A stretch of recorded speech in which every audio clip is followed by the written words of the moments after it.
Welcome to Do the Talk podcast. This is your real estate podcast that we explain to regular people just like us. I mean, me and Ibrahim, how to invest in real estate. You see, investing in real estate can be very secure. At the same time, it can be scary. So this is where we break it down to pieces on how to go about, finding the deals, buying it, managing it, all the nitty gritty that you need to know. So if you are looking to invest in real estate, you have come to the right place. Ibrahim, how are you doing today? I'm doing well. By the way, for those that don't know, the host is Ahmed. You forgot to mention his name. And I'm the co-host, Ibrahim. So today, like we've been saying this is not a get rich quick scheme, but we are going to be teaching you all the theories. We want you to put in the work, which is do the practical. Connect with us, get people that know how to do it, get advice from them, and take action. Because there's no the essence of gaining acquiring knowledge or gathering knowledge is to put it in action. If you don't put them in action, it's like you just you know stacking knowledge and putting it on top of your shelf, and it has no meaning, because at the end of the day it serves no value, or there'll be no return from doing that. So we don't want you to keep gathering this knowledge without taking action, and that is why we want to come today and tell you about a great topic, a great way to get started. Now, today's topic is how to identify a good deal in real estate. It's a very big topic because it's like you want to buy a product, and at the same time, while you are buying that product, or before you buy that product, you need to know if that product is going to fetch you, if there's a profit in that business you are trying to get into. So you buying a product, you need to know before buying it, are you going to make money from this product? If you're not going to make money from that product, I 100% tell you, no, don't buy it, because you don't. Real estate has nothing to do with emotion. I mean, if it's a single family home where you want to leave your primary resident, a lot of time emotions comes with it. But here at Do the Talk, we are focusing on investment. So what am I saying? I'm saying you need to know how to identify a good deal. So Ahmed, I've talked about how to identify, like I brought the topic, which is how to identify a good deal. But it is easier to be said than done, or than to be able to identify it.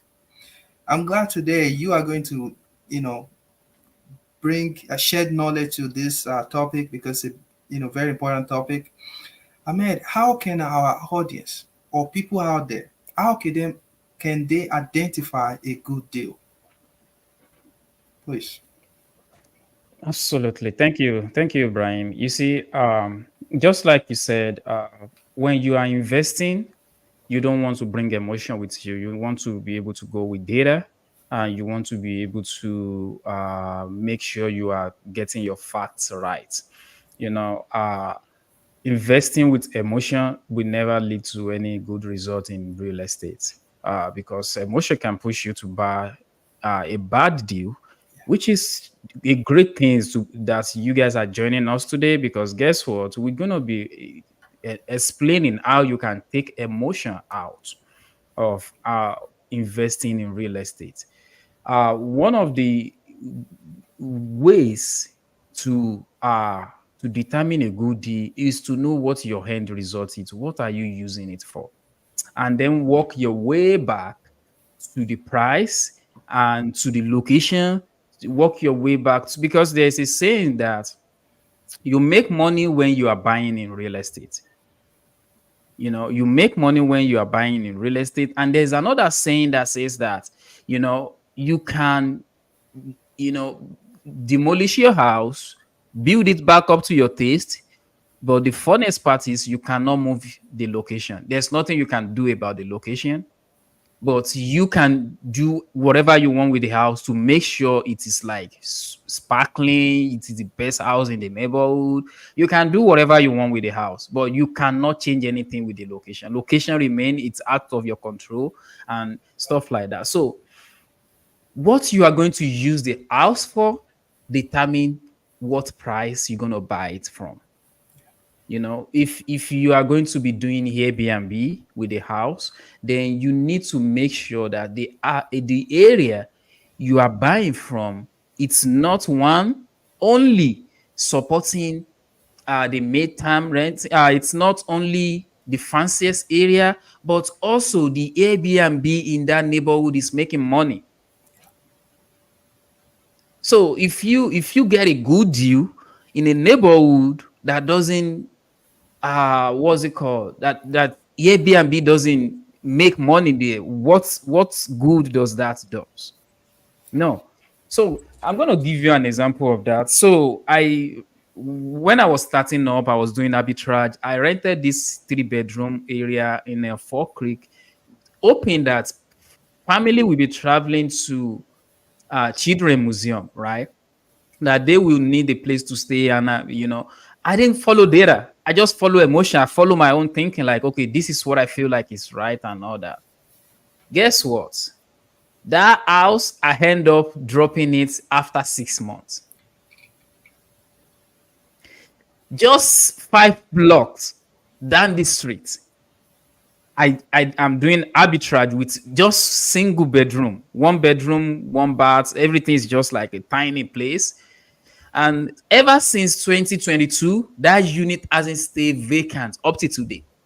It's good. So my thinking initially was the family, because of the so I bought with I go into business with emotion, but guess, one work out, the other doesn't work out. If I had do my research, like see what is going on in that area, see what people are renting, see what the vacancies are, maybe I will have, instead of getting a 3-bedroom and 1 bedroom, I will have gone like 3 1 bedrooms, because that one hasn't, it's been profitable ever since. I've never ever used my money to pay rent. I've always make money regardless of how small it is. It has always take care of itself, which is what you want your business to do. So what I'm saying is, sometimes we look at things the wrong way, and if you let data guide you, that is a very very great way to approach business, because data will tell you the history, and we even project what the future looks like, and it will be able to guide you. So if you have a great deal in an area that doesn't support your strategy, what you are trying to use it for, then there's no good deal out of that. Because at the end of the day, even though it's cheap, even though it's nice a house, even though you think this is the greatest house in the neighborhood, it's not going to support what you want to do with it, and that is going to end up to be a bad business deal at the end of the day. So that would be my number one thing, is when you want to buy in real estate, after you make sure that the house you are buying at a good price, you need to make sure that that location actually supports the kind of strategy you want to do. Because regardless of how good the deal is, if the location is wrong, it will turn out to be a bad business. Now, straight to my point, when we as an investor are buying in real estate, we are buying for three things. Either you want to wholesale that house, you want to flip that house, or you are buying and hold. That is the three ways to make money in real estate. Every other thing falls under that category. If you want to do Airbnb, if you want to do middle term renting, that is under buy and hold. Flipping, you are buying it, you are holding it for a certain time, or you are forcing the equity to go up and you are selling it, or you are just wholesaling it. You are not even holding the house at all, you are just putting it under contract. move it to the end buyer, and you get out of that deal right away. So that is an instant. So what I'm saying is wholesaling basically is when you put a seller under contract at a discount amount. Then you turn around, add your own fee, and you sell it to an end buyer, maybe someone that wants to live there, maybe a flipper and stuff like that.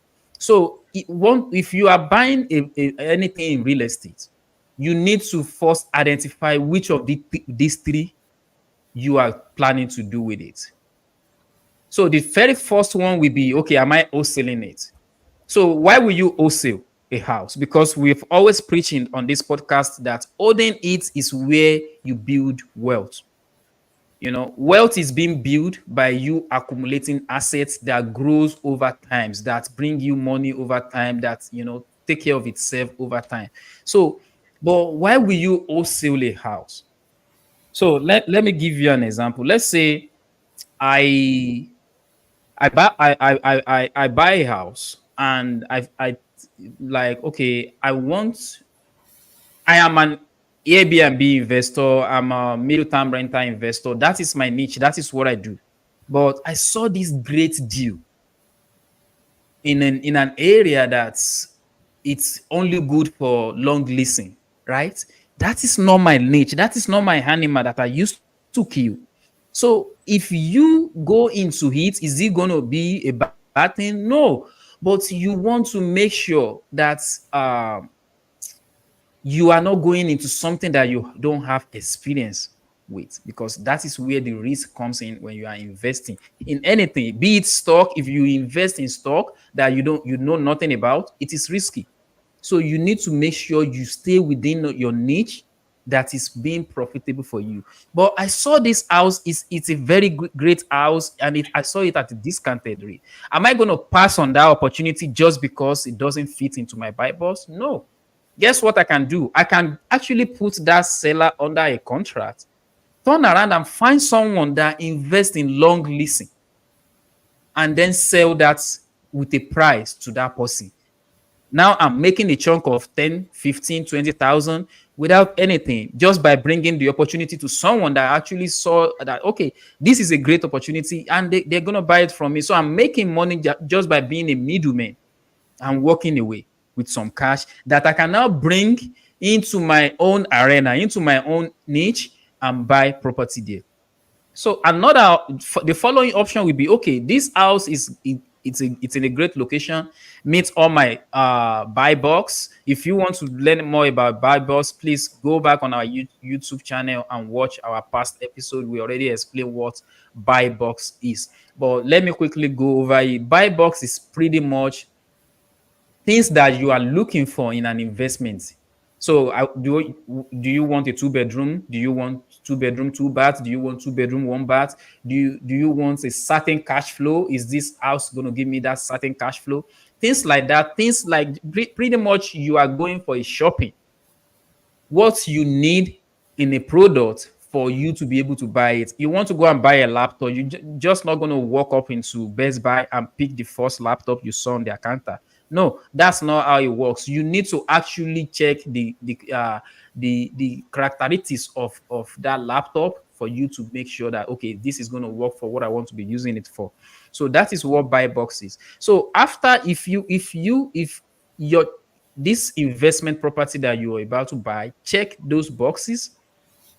Next thing is, okay, do I want to flip this house? Flipping is pretty much you buy a house, renovate it, bring it to 2024 standard, and then sell it for a profit. So you are not holding it more than a year or a year and a half. You are actually anything within 6 months to a year and a half. In my own definition of flipping, that is a flip, because you are not holding it for duration of 2 years or more. So you had a value to it, then you sell it back to someone else. So that is flipping. So what are your criteria for flipping? Do you want to make a certain amount of money? Are you looking for, okay, if I sell this house, is it going to net me 20,000 right away so I can move on and use that 20,000 on the back end to buy another investment property? So you need to check all these things. If it doesn't check, just walk away. If it does check, buy it. If it doesn't check, now you can move on to which the one that we actually preach on this podcast, which is buy and hold. You know, try to see if it's going to be a cash flowing asset, an asset that will be able to take care of itself. If you see that, okay, I cannot wholesale this, or it's too good to wholesale. Okay, can I flip this? I cannot flip this. Okay, can I do a buy and hold on this? Can I do a long listen on it? Can I uh rent it out for someone that wants to live in it? Can I do a short term or middle term on it? Can I you know do section 8 with it? All these exit strategies, can it work? If it can work and it's going to cash flow, that is the property we want you to hold in your portfolio.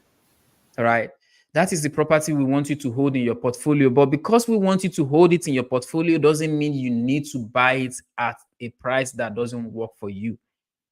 You need to make sure the strategy you want to do. That is why I said start from the end point and work your way back. What I mean by the end point is make sure that the house is going to cash flow. Make sure that the appreciation is going to be there for you in the future to tap into, so you can use that to buy more property. Make sure all these things check before you actually buy. And if it doesn't, that is why we say don't invest in real estate with emotion. Walk away. If the house you want to buy doesn't check your boxes, walk away. Don't try to buy that house. At the end of the day, you are taking money out of your pocket to actually pay the monthly mortgage. That is called a liability. When you are using your a house that's supposed to be fetching you money, now you are taking money from your hard-earned money now to be paying the mortgage.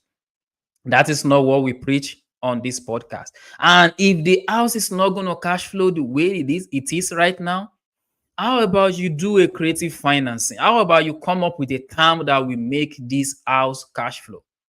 What do I mean by that? So let's say the house is not going to cash flow because the price that the seller wanted is not going to let the house cash flow. How about you get the house, you pay the seller the price they wanted, but you ask them, you know what? Can I take over your mortgage if they have a mortgage ongoing, or if they own this house free and clear? Can you become my bank instead of you may become my seller? Can I upgrade you to my bank instead of me going to a bank? I've just be paying you. If we agree on a certain interest rate, we agree on certain amortization, we agree on the length of the amount you want and stuff like that. I can actually give you your price if you let me do these things. So there are other ways you can go around it. If a seller wants a huge amount of money that will not allow you to cash flow on a property, that is why you need to keep on listening to this podcast, because we've talked about all this strategy in the past. I don't want to dwell much into it right now, but these are certain ways that you can actually go around, determine if this deal is going to work for you, and separates your facts from emotion. Make sure the data supports what you're going to do. Make sure the house is going to appreciate over time. Make sure you are getting it at the right location. You are not just going to be doing Airbnb and you go and get the house in a ghetto where there's always robbery, burglary, there's record of sexual abuse. Nobody's gonna come rent that house, right? So these are the things you need to check before you actually conclude this house is a good deal. It's not only about price. People always mix that up when we talk about good deal. Another thing is, what are the potential for this house? So let's say the property is just 2 acre of land, but the house is 2 bedroom. There's huge potential. There's so much that you can do. So I'm working with a client right now where he purchased this huge house, but the house is sitting on a 2 acre land. He went ahead and convert the house, the land, the zoning of that land to a multi-family zoning. Now is allowed to build more property on that same house. So if someone wants to sell 2 acre of 2 acre, a property sitting on a 2 acre to me at a price, I'm probably seeing more than just the house that I want to buy. I'm seeing more. I'm seeing potential of what I can do with the rest of the land, with the rest of the property. Is the house sitting up front, at the back, or in the middle of this land? You need to check all these things. Is there any house? Is there any multi-family in the neighborhood? Because if there's a multi-family in the neighborhood, that means they already granted a mortal family for a property before you. So it is possible you can cite that, okay, this so person has a I believe it's 616 or C4 or whatever it is for mortal family in Indiana. This person already have this zone as multi-family. I want to do the same as well, and the city is probably going to grant you more than if you be the first person that wanted to do it. So this potential is very, very crucial when you are looking at a deal. Don't just look at a 2 bedroom 1 bath and they want to sell it for 200,000. No, it's more than that. If there's a huge amount of land in the front, on the side, or at the back, you can build ADU. It doesn't necessarily have to be a multi-family. It can be an ADU, another single family that you are building on that same lot of land, and now you have two houses on this same lot. But it will be great if you can separate them and make them a multi-family. So if in the future you want to sell them, you can actually sell them separately, not as a bundle. But that will be things that me as a person look for when I'm checking if this is a good deal or not. First, I'm checking what am I using it for. Is the area in support of that? I'm checking what strategy is going to be the best. Am I wholesaling this? Am I flipping it? Or am I buying? I'm holding it? Or is it going to be a best candidate for creative financing? And lastly, I want to see the potential. What can I do with this property in the future? Not just now, not just the house that is on it, but what are the things that I can do with it? Even the house that is on it right now, can I convert it? Maybe it's 2 bedroom, 2 bath. Can I convert it to 3 bedroom, 2 bath? Can I convert it to 4 bedroom, 3 bath? Is there any room for me to increase my profitability on this house? So look for potential, the things that this house can actually brings for you. So Ibrahim, I've been going on and on for like 20 minutes now. Are you there, Ibrahim? Can you hear me? Hi, Ibrahim. Can you hear me? Yeah, I can hear you. Okay. All right. I can hear you now. It looks like the picture kind of froze. Okay. Now Mhm. it's all good now. So what I'm saying is, a lot of people when they look at property they want to buy, they just look at what they are seeing in front of them. They don't visualize. They don't look at what might be the possibility in the future on this property. uh what are the other things aside from checking the use? Look at the strategies that you can formulate from it, and the potential. What are the other things? What are the things that you actually, let me put it that way, you look for when you are buying investment property? Yes, thank you for that question. And by the way, you have give us a lot of information, very valuable ones, and I'm pretty sure everyone will be enjoying this, and we appreciate you for that. So that's a great question. You asked me about what am I looking for personally. So of course, I'm a real estate broker and also the managing broker of the IB Realtor. So I've been into this, so I kind of have like a list, or I should say a guided view of a guided view of property. Like when I go in, I'm not an inspector, but when I look at property, I look at it holistically because it's getting kind of tricky just because of, or let me say complicated, just because of the way the housing market is right now. The demand and supply, it's kind of um, on the same, it aligns. What I mean by that is we have, you can call this seller market and you cannot call this buyer's market. It's like it's the same. It just depends on the condition, where, the location, and um, you know how beautiful the house is and all that, or how um, if the house need a lot of work and all that, that will determine how much you can get from that particular property. So because of that, the price is still kind of high. Like, it's still the way, there's no like, like when in the buyer market, it means the housing market, it has a lot of um, it has less buyers and there are more property on the market, so it will change to buyers market. Now, sellers market is when there are few houses on the market but there are a lot of buyers. That's sellers market. But this one is about the same. In fact, some people will argue that there are more buyers than the properties out there. So anyway, what I'm saying is that the price has has been kind of steady or going up slightly, not what we are expecting for it to really come. I mean, what some people are speculating for the property to come down. So the fact that it's in that range, it's tough for people when they approach a house and, oh, this house, is it so price? And they'll be like, why would this house to be so price? Just because the way you are looking at it, you are using maybe 2 years ago view, or 2 years ago perspective towards that house at that particular time. We all know that during the COVID period, the interest rate went down and everything shoot up, including groceries, real estate, everything went up.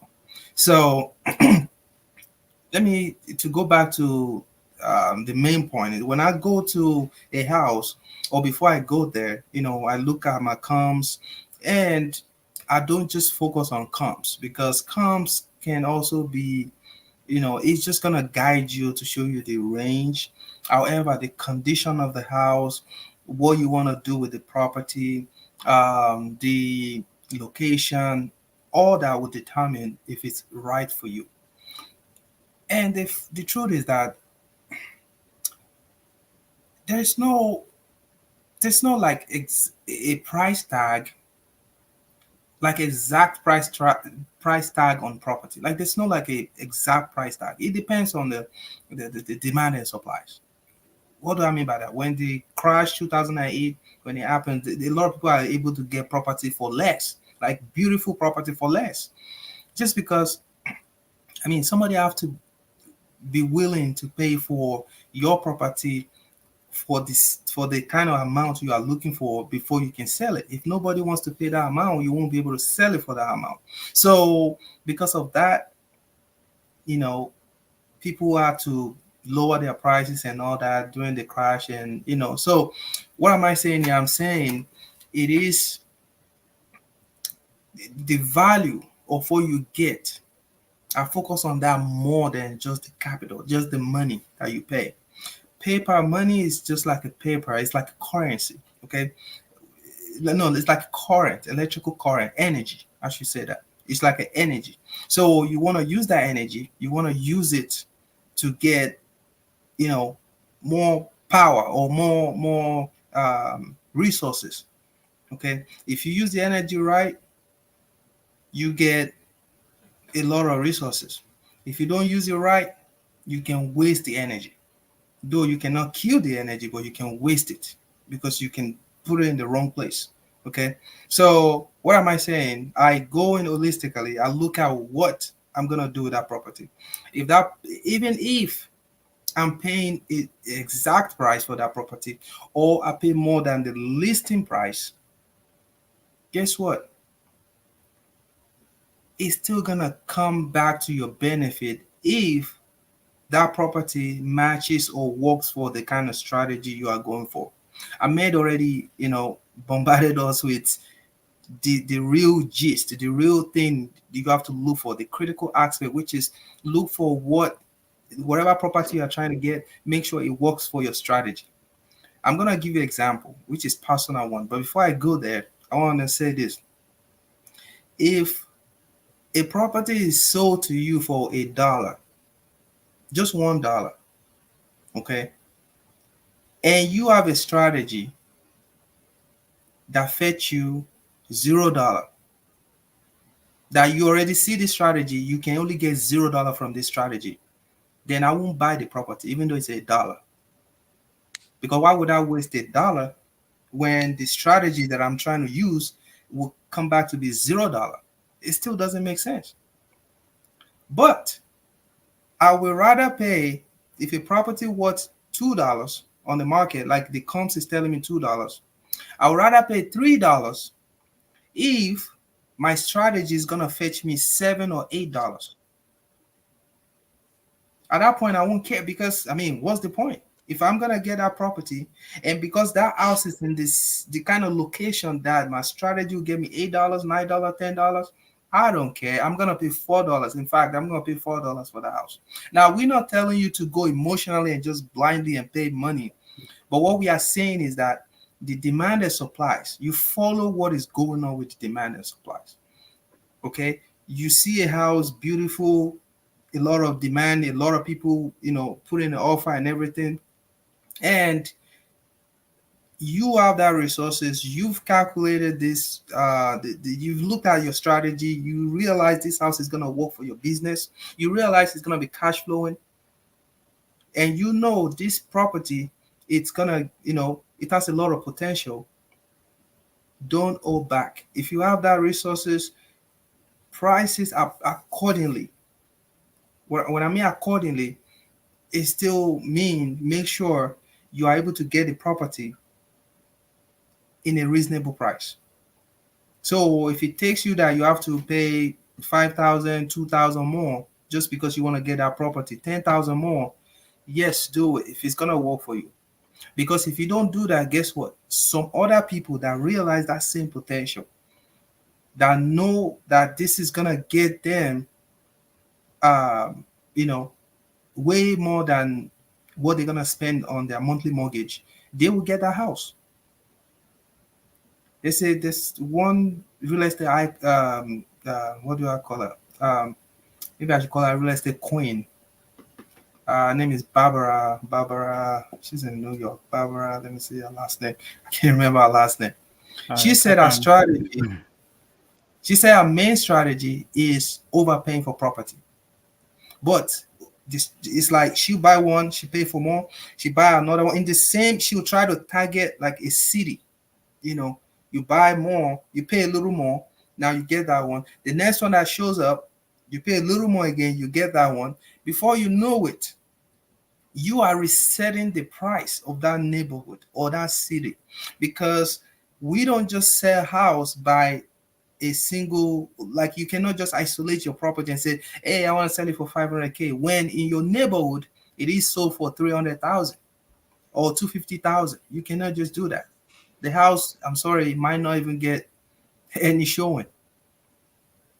Of course, you can get like 20,000 adjustment, 30, 15, 18, but it won't be so, significant, like so huge, like 100, 200, 300. No. So what am I saying here? I'm saying what your strategy will get you, the end result matters more than just focusing on the paper. You need to look at the value, the entire value of what you are trying to get. Let me give you an example of my own personal experience. I wanted to buy a property, and I I used a DSCR loan, and this property, with DSCR, of course, they use the debt service coverage ratio, which is the rent in that area. That's what they're gonna use. Um, So before we even choose the property, they've already told me, okay, I'm gonna pay 15%. Initially, they told me 15% down and all that. Later on, the lender told me it's going to be 20% because they recently just changed their policy. It used to be 15% because I have decent credit. My credit was like maybe 730 something then. Anyway, so I kept in mind that it's going to be 20%. However, the rent in the area, the house that I like, the location that I like, the rent in that area, the average was 1,550 according to the appraisal. When I check it on like, Rentometer and other resources, it was like 1,620 something. But the appraiser came back and says 1,550. Okay. Now because of that, I had to pay from 20%, they told me I have to do 30%. I put the 30%, I mean, sorry, from 20, they said 25. I changed to 25. I said, yeah, that's fine. Now they told me with the 25, the problem is when they add the taxes and everything to it, it's still not working. I have to make it 30%. So I agreed. I'll make it 30%. Now they told me again, with this 30%, it's still $90 more every month. So because of that, I have to buy the rate. Same thing, I agreed again about the rate. Okay.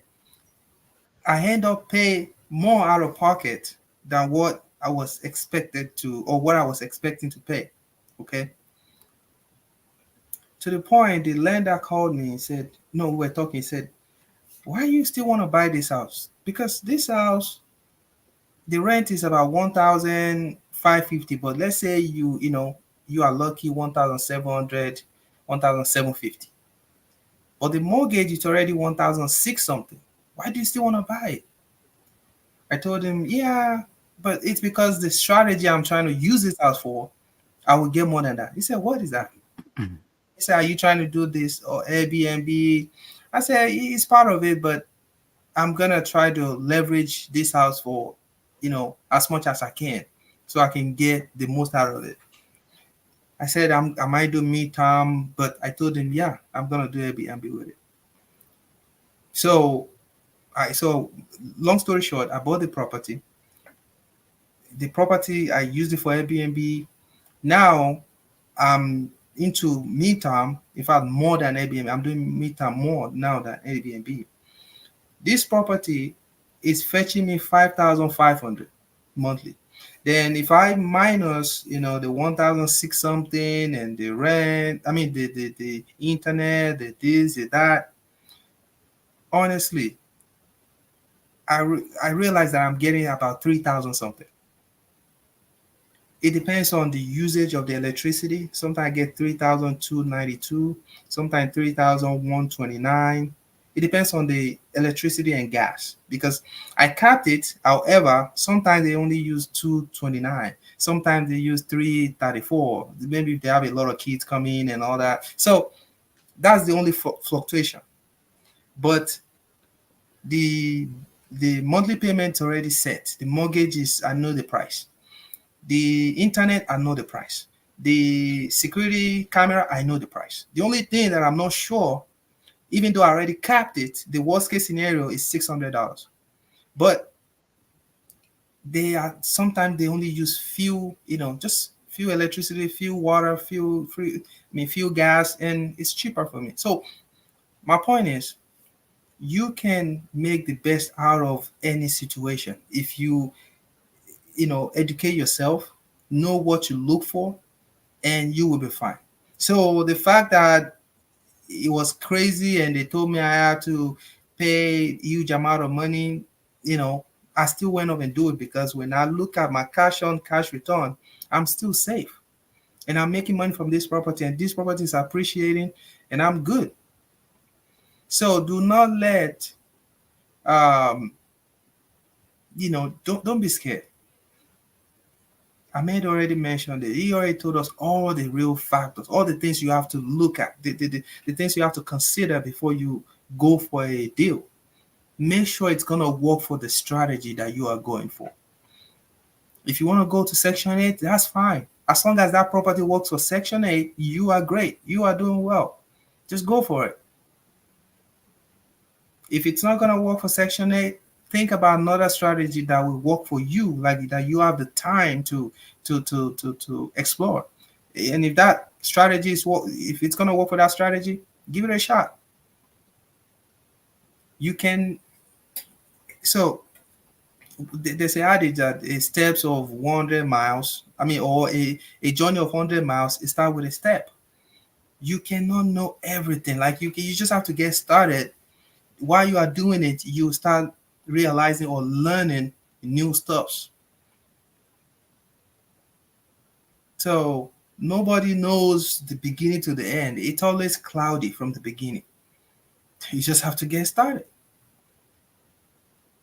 How do you know it's a good deal? For me, I don't know if I should, because I'm a broker. It's kind of easier for me when I just see the property. Like when I look at the street, I look at the price tag on the house. I look at the potential. When I look at going to the house up and down, or if it's bungalow, go around the house, I can tell this house gonna, it's a good deal or not. But what I'm saying is for you that you are not a broker, how do you identify if it's a good deal? First of all, I want you to keep in mind that a seller that is trying to sell his house or her house on the MLS, they don't go too far away from the reality. Here and there we may see that, but in most cases, if a seller should put a house for 1,000, no, sorry, 200,000, for example, it means that seller has seen, or the agent has seen, maybe a house of 185, 180, 220 in that area. It might be, worst case scenario, $20,000 off. But if your strategy is going to fetch you a lot of money in that area, and you try to negotiate down the price a little bit, the seller said no, and you're going to make money in that area, trust me, I will ignore that 20,000, because I've made an attempt anyway to negotiate, or I negotiated, the seller counter my offer and said no, I want 200,000. And you do your math, and it's still a lot of cash flow. Okay, I'm gonna take it, but here's the thing: I'm not gonna guarantee any money.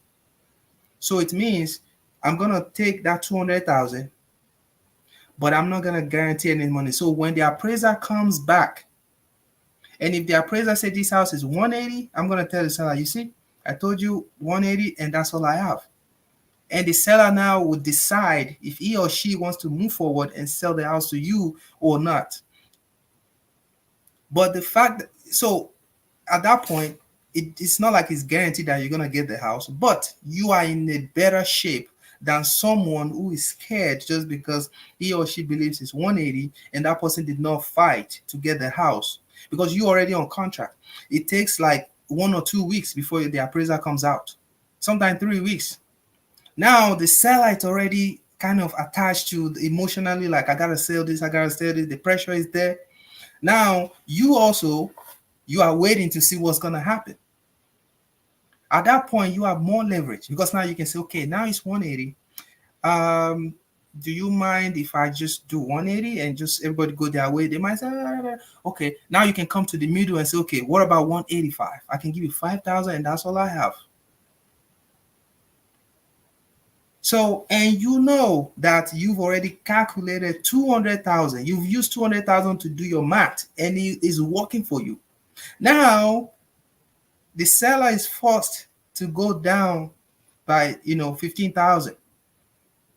That means it's 100% going to even work better for you, because with 200,000 you are good. Now you can go back to 185. Now, so if it's a seller accept, or you might be lucky, you might even take the 180. Look at that. You've taken extra steps that other people would have been scared and like, oh no, it should be 180. I'm not buying the house. No, you cannot say that, because as long as you don't guarantee anything, when you offer a price for a house and you are getting a mortgage, the appraiser is going to appraise the house. Whatever the appraiser comes back to be, you can go back to the seller and say, hey, I'm sorry, it's 180. I don't have extra. I didn't guarantee anything. So I've been using that strategy and it's working. But some are there being, or in the future, would there be a situation where the appraiser comes back a little low, and if you guarantee to pay some amount, you have to pay that amount. Let's say the house is 200,000, the house is 190, you say you want to pay 200,000 and you guarantee 5,000. If the appraiser comes back to be 190, you have to pay 5,000 because you guarantee 5,000 and the seller will get 195. That's it. So the seller is still short of 5,000, but at least they pick you because you make them feel like, okay, if the appraiser does not come up to the 200, they're gonna get something. Because of that, they'll pick you first. And these are negotiation strategy where, when things are tough, you can explore that because, at the end of the day, it's gonna work for you even if you pay that amount. So why don't you do that to get extra edge towards other people? And in a good scenario, you won't even pay anything. The appraisal may comes back to be 200,000, and that's it, and you get the house. And by the way, because you pay 10,000 more doesn't mean you lose money, because now the next person who wants to sell in that neighborhood will start from 200,000. After that person, eventually or successfully sold their property, the next one again will start from that price that other person stops. And when it comes to you in the future, maybe in the next 20 years, you're gonna benefit from that again because now you follow the ladder. Like you're just gonna start from the last person. That's it. So I don't want us to get stuck too much on prices. Look at what's gonna work for you. Look at the strategy. Is the strategy good for you? Yes. Okay. If you don't have too much extra money in your pocket, you may, in some situation, you may accept what the seller is asking for. All you have to do, don't guarantee anything. Just accept what they're asking for. Don't guarantee anything from your pocket. If it comes back low, then you pay whatever it is. That's it. So, Ahmed, I think you already hammered on like all the factors. I'm just trying to add to it and just let people know that don't be scared when you see a price tag. You know, as long as it's working for you, if the situation, the environment, the demand and supply is okay, negotiate as far as you can. But if the seller insisted, counter you that they want this price, and even with that price you are good, go for it. If it's in a good location, has potential, go for it. Because in the future you might regret that, oh, I should have get this house because of 10,000, because of 5,000, because of, you know, just go for it. Ahmed, what do you have to say about,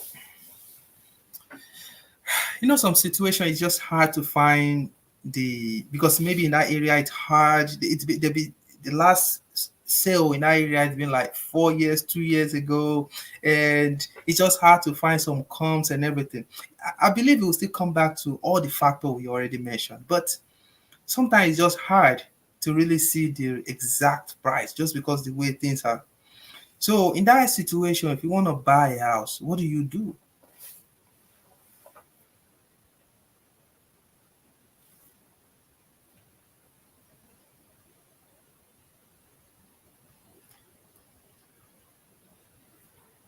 Sorry, I left myself email. So, thank you for, blessing us with all these great examples that you gave. I mean, there's the deal you just explained to us, you did last. It's no brainer. And when people see, typically, when people don't understand things, they tend to run away because our brain is programmed to protect us. So when we see something that is new or we don't understand, we just tend to, stay away from that thing or even target a name that is bad. Just so because we don't understand it, so we don't want anybody else to go near it. So my belief with that still comes back to point number one. I What you are going to be using it for, is it working for you? Is it going to work for you? So if you can testify to this, Ibrahim. There is a deal that I did last year, and you and I spent a lengthy time looking for comps, which is very difficult to find in that area, because a lot of the house that was sold on in that area is they are off market deals. And we all know that off-market deals are not usually the regular price of the house, which later affects uh, what the ARV of the house, supposed to be. But at the end of the day, what I'm using the house for, is it profitable? Yes, absolutely, it is profitable. I'm getting more than $1,000 every month from just one single deal. So that is to tell you that point number one supersede all of it. What are you going to be using it for? Is this still going to be cash flowing for you? Is this still going to be working for you?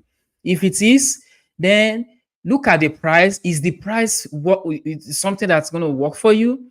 If your answer is yes to those two things, and maybe you do an appraiser is not too far. I think we are fighting for like 10,000. Then, if you remember correctly, we are fighting for just like 10,000.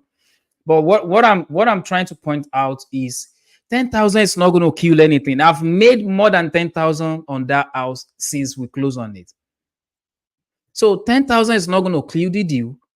And I recently reappraised that house, and it appraised for more, about 175. Once you like just like few months back, it was appraised for 140. 145.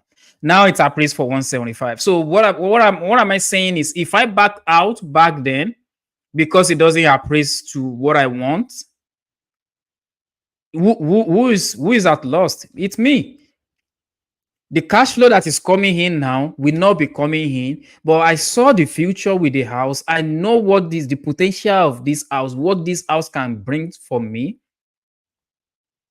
Literally all the what's it called, August month has been booked out right now as we speak. And it's not just booked out, it's like pretty high. I didn't even expect anyone to book it at that price, because I want to scare people away. So I inflated the price, I doubled the price, and someone still come to book that property because of the location, because it was situated at the right location where people need housing at. So what am I saying is, even if you find yourself at the crossroad of the house doesn't, you don't have a good comps to justify what you see, what you know the house can bring in. Don't quit if you have 100%, not 99%, not 90%, not 80%, you are 100% sure that this house is going to cash flow positive and cash flow enough to satisfy my needs, to satisfy my return on investment. If this is going to give you that, I will still go for it, because sometimes appraisers are human. They can make a mistake, they can make an error. So don't clinch too much on an appraiser, especially when you are starting up. When you are starting up, what should be your priority is cash flow. I mean, if you already make money in one industry, maybe you already own your business, or you are like a physician or stuff like that, and you just want somewhere to put that money, to store that money, maybe you can buy a house that you don't need too much cash flow, because you have enough cash flow coming in already. But in a situation where you are starting up, you are trying to invest and stuff like that, don't clinch too much on the value of the property. What you should be clinging on is the cash flow. You and I walked a property a few weeks back, and I literally told the guy, like, bro, buy this more than the listed price, because that is what I would do. And the appraiser came in today just before we step on here, Ibrahim, and the price is just exactly how much we offer, and we end up getting the house. So if we kind of be like, we want to offer the same price, or we get too scared, we don't see the potential. And this house work for mid-term renting, short-term renting, long leasing, section 8, even section 8. So that is to tell you that you have to see more than the price. You have to look more than the price. It is good to buy a discounted house. That is not arguable. It's not something that I look for discount as well anytime I'm doing deals, but you need to see the potential supersede the price in a nutshell. What you can actually, what the return you can get supersede the price. So if the return is huge, I will do the deal over price or anytime. So that is one. Another thing I want to add is this might be a little off topic, but the people that the key to wealth building is owning assets. The key to wealth building is owning assets. If you don't own anything, you don't have anything. Honestly, you are not wealthy, regardless of how much you are making right now. You are not, because think about it this way: people that own things thrive during COVID. Why? Because there's an influx of money from the government into the system. And when they inject that money, guess where the money is coming from? Everybody pay their house rent. Everybody go to go do shopping at the store.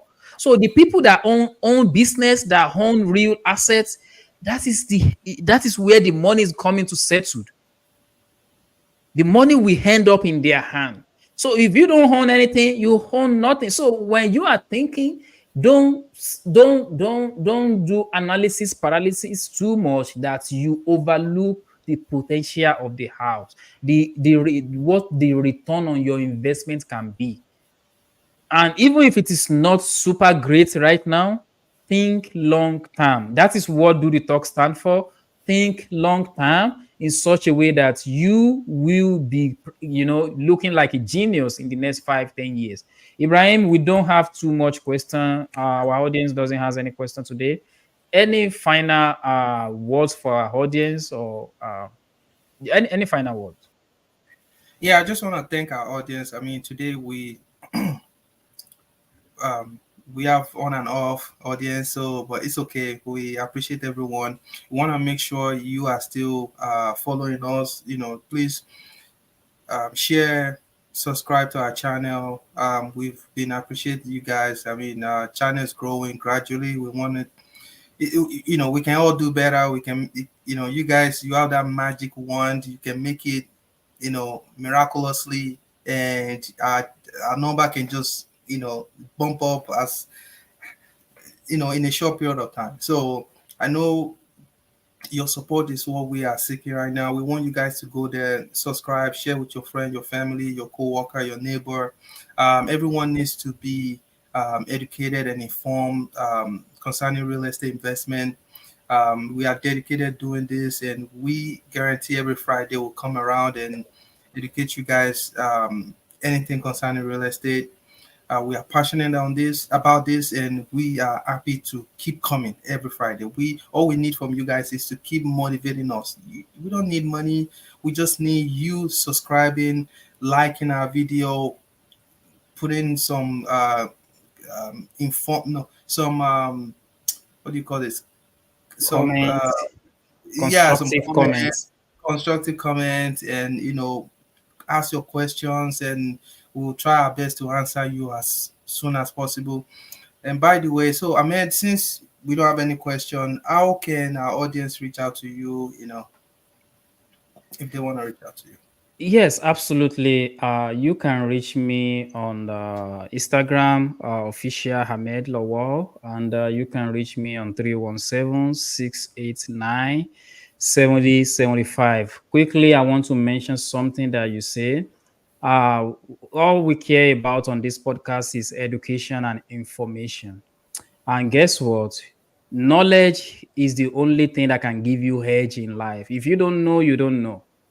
So that is what we do on this podcast. So please share this content and subscribe to our YouTube channel. Thank you, Ibrahim, for pointing that out. That is actually our motto. That is what we stand for. So saying it out loud even remind me of our value, right? So, if people want to reach out to you, Ibrahim, as a broker, as a real estate agent, as a dominant real estate agent, and now a broker in Indianapolis, Thank you.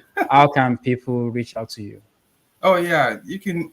They can call me 317-728-0213. Go to IB Realtors on Instagram, IB Realtors on WhatsApp. Just you know, direct message to me, and I will reply you as soon as possible. Thank you so Alrighty. much. So that All concludes right. the today episode. Please, guys, if you are just joining, go back and watch this episode. Go back and watch last week episode as well, and go back and watch. I believe it's around episode 43 or 42 where we talk about taxes. These are fire episode that you don't want to miss. If you want to invest in real estate, these are basic that you need to understand to be able to feel comfortable in going to into real estate. So, without further ado, we see you guys next week. Thank you for All joining. right. Thank you.